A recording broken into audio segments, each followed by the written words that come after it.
नमस्कार मित्रों, कल हमने आपको दो भाई कुंडल और विकुंडल की कथा सुनाई थी। उसी की आगे की कथा आज हम आपके साथ सुनाने वाले हैं कि कैसे एक भाई को स्वर्ग मिला और एक भाई को नरक मिला।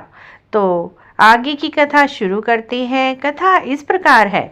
चित्रगुप्त ने उन दोनों के कर्मों की आलोचना करके दूतों से कहा कि बड़े भाई कुंडल को घोर नरक में डालो और दूसरे भाई विकुंडल को स्वर्ग में ले जाओ, जहां उत्तम भोग है। तब एक दूत कुंडल को नरक में फेंकने के लिए ले गया और दूसरा दूत बड़ी नम्रता से कहने लगा कि हे विकुंडल, चलो तुम अच्छे कर्मों से स्वर्ग को प्राप्त होकर अनेक प्रकार के भोगों को भोगो। तब विकुंडल बड़े विस्मय के साथ वन में संशय धरकर दूत से कहने लगा, हे यमदूत, मेरे मन में बड़ी भारी शंका उत्पन्न हो गई है। मैं तुमसे कुछ पूछता हूँ, कृपा करके मेरे प्रश्नों का उत्तर दो। हम दोनों भाई एक ही कुल में उत्पन्न हुए, एक जैसे ही कर्म करते रहे। दोनों भाइयों ने कभी कोई शुभ कार्य नहीं किया। फिर एक को नरक क्यों और दूसरे को स्वर्ग किस कारण प्राप्त हुआ? मैं अपने स्वर्ग में आने का कोई कारण नहीं देखता। तब यमदूत कहने लगा कि हे विकुंडल, माता पिता पुत्र पत्नी भाई बहन सब संबंध जन्म के कारण होते हैं और जन्म कर्म को भोगने के लिए ही प्राप्त होता है।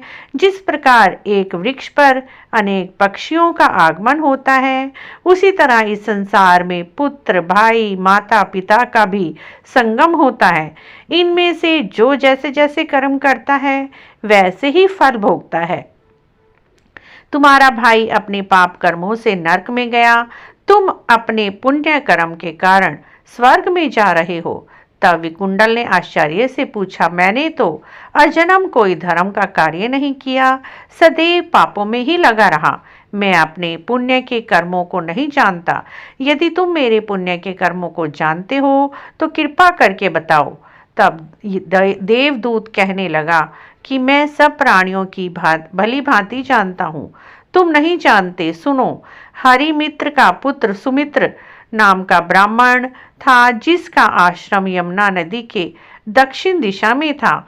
उसी के साथ जंगल में तुम्हारी मित्रता हो गई और उसी के साथ तुमने 2 बार माघ मास में श्री यमुना जी में स्नान किया।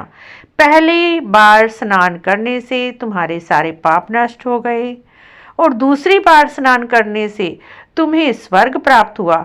सो हे वैश्यवर, तुमने 2 बार माघ मास में स्नान किया, इसी के पुण्य के फल से तुमको स्वर्ग प्राप्त हुआ और तुम्हारा भाई नरक को प्राप्त हुआ।